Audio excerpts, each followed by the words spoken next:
और data preprocessing, why preprocessing is required. तो pre आखिर डेटा प्री प्रोसेसिंग है क्या और इसकी जरूरत हमें क्यों पड़ती है?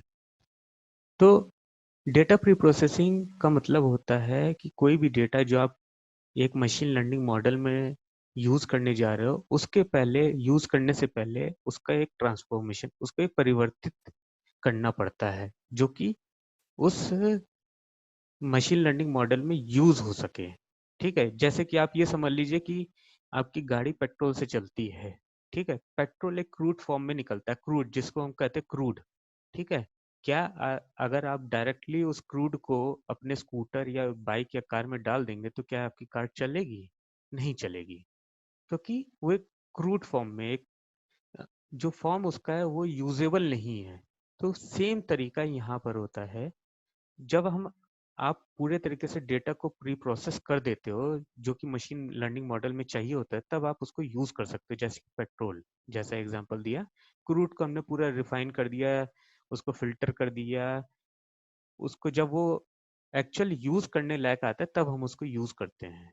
तो उसी को हम डेटा प्री प्रोसेसिंग कहते हैं। Quality of data is important. ठीक है, जो क्वालिटी ऑफ डेटा जो प्री प्रोसेस कर रहा है उसकी क्वालिटी बहुत इंपॉर्टेंट होती है।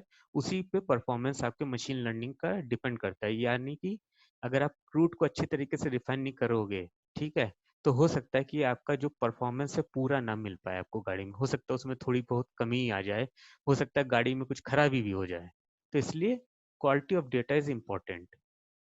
सोर्सेज, आपका जो डेटा है उसके कई सोर्सेज हो सकते हैं। गवर्नमेंट डेटाबेसेस, गवर्नमेंट कुछ डेटा होती है जो पब्लिक करती है, जैसे गवर्नमेंट हॉस्पिटल्स हो गए। ठीक है, या गवर्नमेंट आपके क्या कहते हैं रिलेटेड टू फाइनेंस मार्केट हो गया, कुछ डेटा वो पब्लिक करती है जो कि आप गवर्नमेंट वेबसाइट से उठा सकते हैं। ऐसी यूएस गवर्नमेंट की कई वेबसाइट हैं जो डेटा देती हैं, जिनको यूज करके लोग प्रैक्टिस करते हैं। ठीक है, कई बार वो एक्चुअल में भी, नॉट ओनली प्रैक्टिस, वो एक्चुअल लाइफ में भी वो डेटा यूज होता है। ठीक है, ऐसे ही प्रोफेशनल और कंपनी, कई कंपनी भी अपना डेटा रिलीज करती हैं, उसको पब्लिक डेटा करती हैं, उसको यूज किया जाता है। और आपकी खुद की कंपनी, आप किसी प्रोजेक्ट पे काम कर रहे हो तो जाहिर सी बात है जो डेटा है मशीन लर्निंग मॉडल का वो आपको कंपनी के अंदर से ही मिलेगा, उसी पे आप काम करोगे। कई बार ये भी हो सकता है कि आप एक पब्लिक डेटा ले करके, क्योंकि वो एक बड़ी रिपोजिटरी होती है, वहां से आपने डेटा लिया, उसको यूज करके एक मॉडल बनाया, फिर उसको अप्लाई किया। ठीक है, data will never be in the format you need. ठीक है, डेटा आपका कभी भी उस फॉर्मेट में नहीं होता है जिसमें आपको यूज चाहिए। इसलिए हम पांडास डेटा फ्रेम यूज करते हैं, जैसे पाइथन में। अगर आप पाइथन जानते हैं, पांडास जानते हैं, तो आप इसको समझ सकते हैं कि इस तरीके से पांडास यूज होता है कहीं भी। अगर नहीं जानते तब भी जब हम कोडिंग करेंगे तो एक मिनिमल, थोड़ा सा भी आपको किसी भी प्रोग्रामिंग का लैंग्वेज का अगर आइडिया है तो आप आसानी से समझ जाएंगे, कोई दिक्कत वाली बात नहीं है उसमें। अब कॉलम्स टू रिमूव, मतलब डेटा प्रोसेसिंग में एक तरीका ये भी होता है कि जैसे किसी कॉलम में आपके डेटा कम है या कुछ मिसिंग डेटा है, तो आप क्या कर सकते हो, उस कॉलम को रिमूव भी कर सकते हैं। या डुप्लीकेट कॉलम है, डुप्लीकेट इन द सेंस कि मान लीजिए कि हाइट आपकी मीटर में भी दे दी है, सेंटीमीटर में भी दे दी गई है, तो दोनों को रखने का कोई फायदा नहीं है। आप उसमें से एक फीचर हटा सकते हैं, सेंटीमीटर वाला आपने मान लीजिए हटा दिया। इसको हम डुप्लीकेट या कोर रिलेशन भी कहते हैं। इसको हम और बारीकी से और डिटेल में समझेंगे जब हम एक एक पॉइंट पे जाएंगे।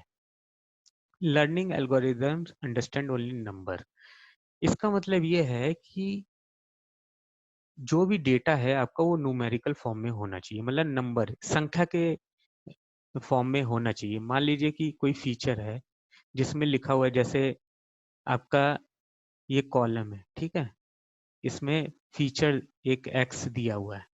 अब इसमें ये लिखा है कि आपको डायबिटीज है कि नहीं है, तो यस और नो में दिया हुआ है। यस, ये नंबर 1 है, ये फर्स्ट रो है, सेकंड रो में इसको नो दे दिया गया है। ठीक है, ऐसे कई कई रोज होंगी, डेटा ढेर सारा होगा। तो ये यस और नो जो होता है ये न्यूमेरिकल फॉर्म तो नहीं है, तो ये यूजेबल नहीं है डेटा। ये आप मशीन लर्निंग मॉडल में यूज नहीं कर सकते। तो तरीका क्या है, इसको हम बदलते हैं। या इसको मान लीजिए आपने 0 कह दिया और नो को 1 कह दिया, तो इस तरीके से आप इसको यूजेबल कन्वर्ट कर देते हो इसको। ठीक है, तो इसको हम क्या कहते हैं, इस पे हम आएंगे डिटेल में। इसको हम क्या कहते हैं, इम्प्यूट भी कहते हैं, डेटा इम्प्यूटिंग। ठीक है, इसको हम डिटेल में समझेंगे आगे। अगला पॉइंट है अनस्केल और डेटा अनस्टैंडर्डाइज्ड डेटा।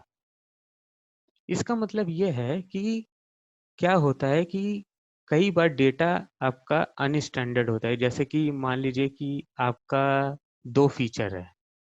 ठीक है, फीचर एक फीचर है जो बताता है कि एज 1, जो भी इंसान आपकी एज है, पेशेंट की एज है 1 2 3 4 5 और 25 और 50 वट एवर। ठीक है, तो एक वो एज हो गई। दूसरा डेटा मान लीजिए कि उसकी सैलरी का, अब सैलरी 1000 से लेकर के लाख में भी हो सकती है। तो इससे क्या दिक्कत होती है कि एक फीचर तो आपका छोटे नंबर्स में है बहुत ही, और दूसरा फीचर 1000 से लेकर के करोड़ फीचर में जाता है। तो इसकी वजह से क्या होता है कि कुछ एल्गोरिदम्स नहीं काम कर पाती हैं अच्छे से। वो वैल्यू के आधार पर उसकी इंपॉर्टेंस समझ लेती है। मतलब सैलरी जो फीचर है उसकी इंपॉर्टेंस ज्यादा है, हाइट की इंपॉर्टेंस नहीं है। इसलिए हमें इस टाइप के डेटा को भी चेंज करना पड़ता है। तो ये फ्यू एग्जांपल्स है जिसमें डेटा प्री प्रोसेसिंग हमें ज़रूरत पड़ती है।